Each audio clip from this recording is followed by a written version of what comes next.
नमस्कार, मी अभिलाषा. चला तर आज मजेदार आलू दम बनवूया. त्यासाठी कढईमध्ये तेल गरम करायला ठेवलं. त्यामध्ये मिरे, लवंग, विलायची, कलमी आणि कांदा छान परतवून घेतला.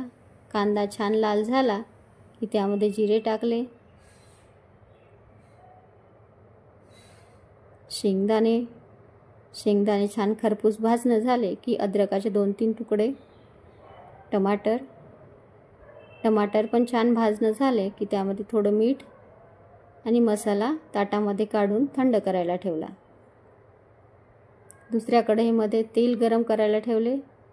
त्यामध्ये छोटे छोटे आलू तळून घेतले. आलू उकडून न घेता तळून घेतले. आलू छान शिजले की त्यामध्ये मसाला टाकून दिला आणि मसाला छान तेलामध्ये परतवून घेतला.